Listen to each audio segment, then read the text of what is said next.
We cannot tolerate manifestations of discrimination, let alone the open terror against everything Russian that has been unleashed by the Kyiv regime.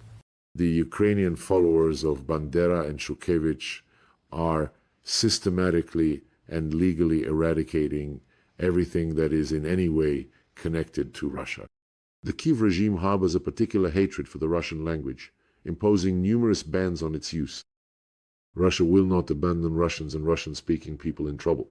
Dear friends, I warmly congratulate you on Russian Language Day, which is celebrated every year on the birthday of the great Russian poet and writer Alexander Sergeyevich Pushkin. It is hard to overestimate the significance of the Russian language as one of the pillars upon which Russian civilization and the entire Russian world stand. Our great and mighty language, as it is often called, ranks among the top 5 most widely spoken languages in the world. It is widely used as an official or working language at international venues. It plays a major role in the development of scientific, cultural, and educational exchanges, as well as in fostering connections between people. Russian Language Day is included in the United Nations International Calendar of Significant Dates as part of the program for the promotion of multilingualism and cultural diversity.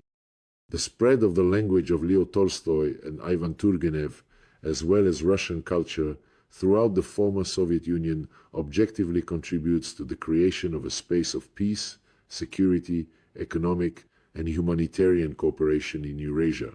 I would like to note the significant progress made in joint efforts with our partners to complete the procedures related to the establishment of the International Organization for the Russian Language, which was initiated by the President of Kazakhstan, Kassym-Jomart Tokayev.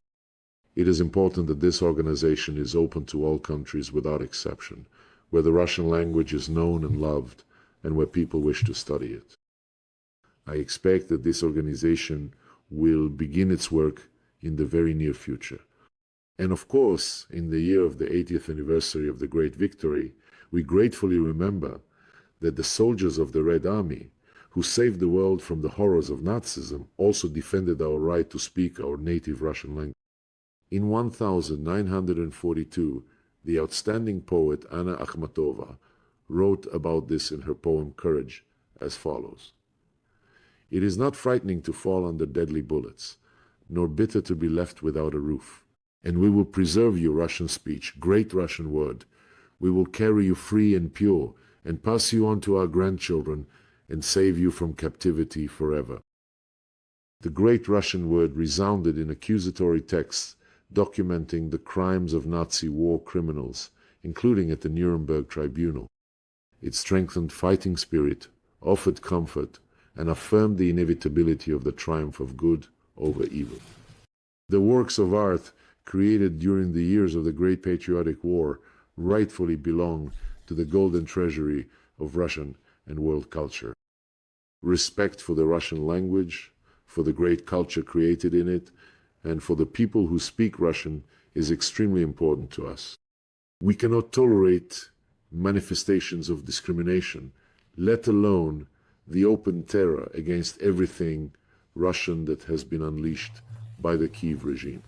The Ukrainian followers of Bandera and Shukevich are systematically and legally eradicating everything that is in any way connected to Russia. The Kyiv regime harbors a particular hatred for the Russian language, imposing numerous bans on its use. Russia will not abandon Russians and Russian-speaking people in trouble.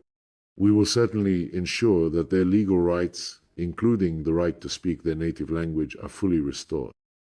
We will continue to speak about this most pressing issue on international platforms, and will insist that its resolution be a necessary condition for a long-term peaceful settlement of the Ukrainian conflict. The further strengthening of the Russian language's position in the world remains among the unconditional priorities of our humanitarian foreign policy. We will continue to do everything possible to meet the needs of our foreign partners in learning and using the language, obtaining universally significant and scientific information in Russian, and in general, expanding knowledge about Russia. In conclusion, I would like once again to sincerely congratulate everyone who loves the language of Pushkin and who contributes to its preservation and promotion abroad. Special words of gratitude go to our compatriots who maintain an unbreakable spiritual and linguistic connection with their historical homeland and who do so much to preserve the rich cultural, historical, and spiritual heritage of the Russian world. Happy holiday, and all the very best to you.